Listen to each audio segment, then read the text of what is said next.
بسم اللہ الرحمن الرحیم۔ اور جب پیغمبر خدا بڑے ہوئے تو میدان کی طرف بذات خود تشریف لے جاتے تھے اور نہ کسی لڑکے کے ساتھ کھیلتے تھے، الگ جا کر ایک کنارے بیٹھ کر ذکر الہی کرتے تھے۔ جب عمر شریف آن حضرت صلی اللہ علیہ وآلہ وسلم کی 4 برس کی ہوئی تو مجھ سے کہنے لگے کہ میں اپنے خواہش اور اقربا کو نہیں دیکھتا ہوں کہ میرے رشتہ دار وہ لوگ کہاں ہیں۔ میں نے کہا وہ لوگ بکریاں لے کر میدان میں رہتے ہیں اور رات گھر میں آتے ہیں۔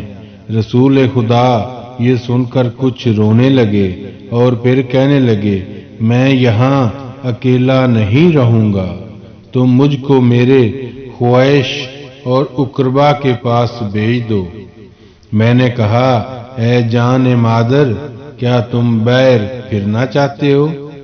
پھر میں نے ان کے بالوں میں تیل ڈال کر اور شانہ وغیرہ کر کے اور آنکھوں میں سرما لگا کر اور پھر ایک پیران پاکیزہ پہنا کر گلو بند یمانی گلے میں باندھ دیا تاکہ ان پر کوئی اثر زحمت کا نہ پہنچے، اور ایک لکڑی ہاتھ میں لے کر میرے بیٹوں کے ہمراہ باہر گئے، اور پھر اسی طرح ہر روز باہر میدان میں جاتے اور پھر بہت ہی خوش رہتے تھے۔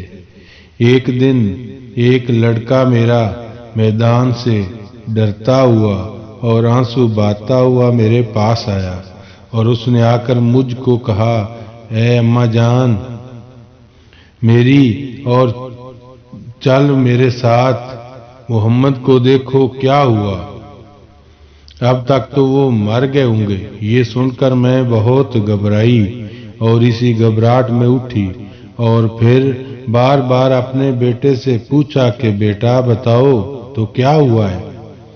وہ لڑکا بولا اے اماں جان، ہم سب بھائی کھیل رہے تھے، اس وقت ایک شخص نے اچانک آ کر ہمارے سامنے پہاڑ پر لے جا کر محمد صلی اللہ علیہ وآلہ وسلم کو لٹا دیا، اور پھر ان کا پیٹ چھاتی سے ناف تک چیر ڈالا، اور میں یہ اپنی آنکھوں سے دیکھ کر آیا ہوں، اور میں ابھی کہہ نہیں سکتا کہ وہ شخص اب تک ہے یا نہیں۔ اور اکثر روایتوں میں یوں آیا ہے کہ 2 جانور گدھ کی شکل کے تھے، آ کر کہنے لگے یہ وہی لڑکا ہے۔ دوسرا بولا ہاں۔ تب دونوں جانور آن حضرت صلی اللہ علیہ وآلہ وسلم کے نزدیک گئے، اور آن حضرت ان کو دیکھ کر ڈر گئے اور پھر رونے لگے۔ تب ان جانوروں نے سینہ مبارک کے چاک کر دیا اور دل بے کینہ کے اندر سے جو خون مردہ سیاہ تھا نکال ڈالا اور کہا یہ خون سیاہ زورا شیطان ہے، اور ہر شخص کے دل کے اندر یہ خون سیاہ رہتا ہے، اور اب سے وسوسہ شیطان مردود کا حضرت محمد صلی اللہ علیہ وآلہ وسلم کے دل مبارک میں اثر نہیں کرے گا۔ پھر اس کے بعد دل مبارک آب برف سے دھو کر اسی جگہ پر رکھ دیا، اور سینہ مبارک بھی سی دیا، اور سینہ جو ایک سکینہ ایک قسم کا مرہم ہوتا ہے اس پر رکھ دیا۔ اس سے بہت جلد آرام ہو گیا، اور مور نبوت کو جیسا تھا ویسے ہی کر دیا۔ اور اس عرصہ میں حلیمہ کے بیٹے جو سب گھر کھانے گئے ہوئے تھے، انہوں نے بھی آ کر یہ ماجرا دیکھا، پھر نہایت ہی سراسیمہ ہو کر دوڑتے ہوئے اپنی ماں سے جا کر یہ ماجرا کہا۔ پس حلیمہ کہتی ہیں اس بات کو سنتے ہی اس وقت دوڑی اور جا کر کیا دیکھتی ہوں، محمد صلی اللہ علیہ وآلہ وسلم ایک پہاڑ پر بیٹھے ہیں، آرام سے آسمان کی طرف اپنا منہ کر کے ہنس رہے۔ میں نے جاتے ہی ان کے سر اور چشم چوم کر کہا، اے میری جان، تمہارے میں تصدق جاؤں، مجھ سے کہو کہ آج تم پر کیا گزری؟ بولے، خیر ہے، سب بھائی گھر میں کھانا کھانے کے واسطے گئے تھے اور میں اکیلا تھا۔ اچانک 2 جانور آئے اور مجھ کو وہاں سے لے کر یہاں آئے، اور مجھ کو معلوم ہوا کہ وہ دونوں جانور شکل میں 2 فرشتے تھے۔ ایک کے ہاتھ میں آفتابہ پانی کا اور دوسرے کے ہاتھ میں تشت زریں تھا، اور انہوں نے پھر مجھے لٹا کر میرے پیٹ، سینے سے لے کر ناف تک چیر ڈالا، لیکن اس سے مجھ کو کچھ بھی درد و الم نہیں ہوا، اور جو کچھ میرے پیٹ کے اندر تھا اس کو نکال کر تشت میں رکھ کر دھو ڈالا، اور پھر اس کے بعد اس جگہ پر رکھ دیا۔ اس کے بعد دوسرے شخص نے آ کر میرے پیٹ کے اندر ہاتھ ڈال کر میرا دل نکالا، اور اس کے جو سیاہ خون تھا وہ نکال ڈالا، اور پھر میرا دل بھی اسی جگہ اسی طرح نصب کر دیا اور میرے جسم کو درست کر دیا، پھر وہ بہت جلد غائب ہو گئے۔ ایک روایت میں کہ حلیمہ دائی کہتی ہیں، جب میں نے یہ ماجرا سنا، محمد صلی اللہ علیہ وآلہ وسلم سے، تو میں اسی وقت درگاہ خداوندی میں سجدہ ریز ہو گئی۔ اس کے بعد یہ بات جب تمام خلائق کو معلوم ہوئی تو وہ سن کر کہنے لگے، محمد کو آسیب ہوا ہے یا پھر کوئی بڑا مرض ہوا ہے، ان کو تو کاہنوں یعنی نجومیوں کے پاس لے جانا چاہیے، جادوگروں کے پاس، تاکہ ان پر وہ کچھ پڑھ کر پھونکیں یا پھر کچھ نہ کچھ دعا کریں۔ تب کچھ لوگوں کے کہنے سے ان جادوگروں کے پاس لے گئی، اور اول سے آخر تک اس قصہ کو جو محمد صلی اللہ علیہ وآلہ وسلم کے ساتھ ظہور میں آیا تھا بیان کیا۔ یہ سن کر سب جادوگروں نے اپنی اپنی گود میں لے لیا اور آپس میں کہنے لگے، اے لوگو، اس لڑکے کو زندہ مت چھوڑو، اگر یہ بڑا ہوگا تو تمہارے تمام بتوں کو توڑ ڈالے گا اور تم کو بہت ذلیل و خوار کرے گا، سوائے خداوند قدوس کے اور کسی کو نہ مانے گا، اور جو تمہارے دن ہیں اس کو بھی باطل کرے گا، اور پھر ایک ہی خدا کی طرف تم سب کو بلائے گا، اور تم سب اپنے دین کو بھول جاؤ گے۔ پس اے صاحبو، اپنا دین جس سے قائم رہے وہی تم فکر کرو۔ حلیمہ کہتی ہیں کہ جب میں نے اپنی گود میں آن حضرت صلی اللہ علیہ وآلہ وسلم کو لیا، پھر میں نے جادوگروں سے کہا، تم لوگ دیوانے ہو جو تم بات کہتے ہو؟ اگر میں ایسا جانتی ہوتی تو پھر ہرگز تمہارے پاس اس لڑکے کو کبھی نہ لاتی۔ پھر کچھ دیر کے بعد خاتم الانبیاء کو اپنے ساتھ اپنے گھر لے آئی، اور ان کے نور سے اور خوشبو سے میرا گھر روشن و معطر ہو گیا۔ یہ دیکھ کر لوگوں نے مجھ سے کہا، تم اس لڑکے کو جلد اب عبد المطلب کے حوالے کرو تاکہ تم امانت سے خلاصی پاؤ۔ پھر میں ان کو لے کر اپنے گدھے پر سوار ہو کر مکے کو جاتی تھی کہ اچانک راستے میں ایک غیب سے آواز آئی۔ کسی نے مجھ سے کہا، اے حلیمہ، تم کو مبارک ہو۔ بس یہاں تک کہ میں آہستہ آہستہ مکے کے پاس بطحہ میں جا پہنچی۔ وہاں میں نے ایک گروہ جماعت کی دیکھی، اور وہیں محمد صلی اللہ علیہ وآلہ وسلم کو بٹھا کر میں اپنی حاجت کو گئی۔ وہاں بھی ایک آواز میں نے سنی، اور پیچھے کی طرف سے میں نے اپنی نظر کی تو میں نے اس جگہ پر محمد صلی اللہ علیہ وآلہ وسلم کو نہ دیکھا۔ پھر میں نے اس جماعت سے پوچھا کہ صاحبو، یہاں ایک لڑکا بیٹھا تھا، وہ کہاں گیا؟ انہوں نے جواب دیا کہ ہم نے اس لڑکے کو نہیں دیکھا، اور ہم کو یہ بھی معلوم نہیں کہ وہ لڑکا کون تھا اور اس کا کیا نام ہے۔ پھر میں نے ان سے کہا ان کا نام محمد ابن عبداللہ ابن عبد المطلب ہے۔ پس میں چاروں طرف دوڑی اور کافی دیر تک دیکھتی رہی لیکن ان کو نہ پایا، اور رو رو کر میں یہ کہتی تھی کہ یا الہی، تو نے ان کی برکت سے ہی مجھے فیض المرام کیا ہے اور ہم کو فراخت ہوئی، ہم دودھ پلا کر اب وہ بڑے ہو گئے ہیں، اور اس وجہ سے میں جن کا لڑکا ہے دینے جاتی ہوں تاکہ میں اپنی ذمہ داریوں سے خلاصی پاؤں۔ نہ جانے اب اس لڑکے کو اس جگہ سے کون اٹھا لے گیا ہے۔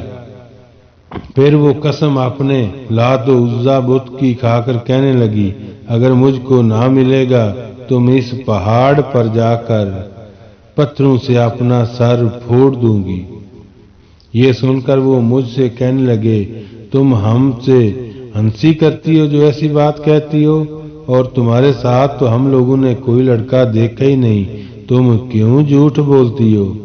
حلیمہ کہتی ہیں یہ بات سن کر میں بالکل نا امید ہو گئی اور اپنا سر پر ہاتھ رکھ کر واویلا کرنے لگی اور بار بار اپنے منہ سے کہنے لگی اے محمد صلی اللہ علیہ وآلہ وسلم تم کہاں ہو؟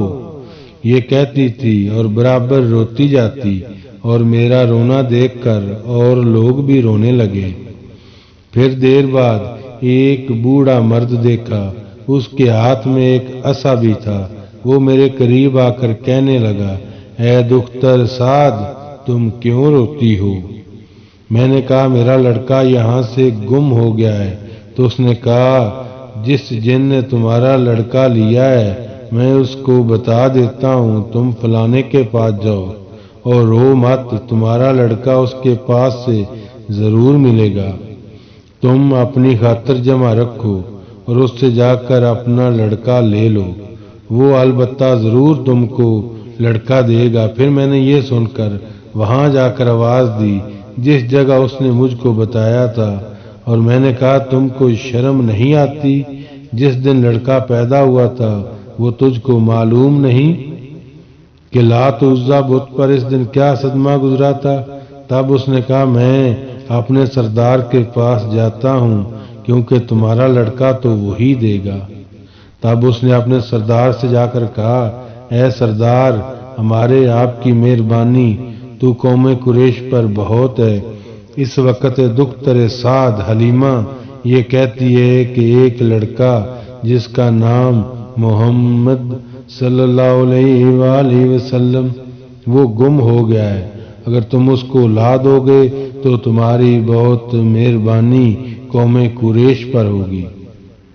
حلیمہ کا یہ کہنا میں نے دیکھا۔ اس وقت حبل بت نے دوسرے بتوں کو پکارا، وہاں سے آواز آئی کہ حبل ہم سب یہاں سے نکل جاتے ہیں کیونکہ ہم سب اس لڑکے کے ہاتھ سے مارے جائیں گے۔ پھر کہتی ہیں کہ میں نے ایک شخص نورانی چہرے والے کو دیکھا اور وہ مجھ سے آ کر کہنے لگا اے حلیمہ وہ لڑکا در حقیقت خدا کا دوست ہے اور وہ نہایت اچھی طرح سے ہے، اور تم کو اندیشہ مت کرو۔ اور مجھ کو اس بات کا ڈر ہوا کہ اگر عبد المطلب کو یہ خبر پہنچی کہ محمد صلی اللہ علیہ وآلہ وسلم گم ہو گئے تو میرا جینا محال ہو جائے گا۔ اور میں سن کر چلی تھی کہ کچھ دور پہنچی تھی، راستے میں عبد المطلب سے ملاقات ہوگی۔ انہوں نے میرا حال پوچھا اور میری کیفیت دیکھ کر کہنے لگے اے تم کیوں مضطرب نظر آ رہی ہو؟ آخر کیا بات ہے؟ میں نے کہا محمد صلی اللہ علیہ وآلہ وسلم کو تمہارے پاس لاتی تھی کہ مقام بطھا میں وہ مجھ سے گم ہو گئے۔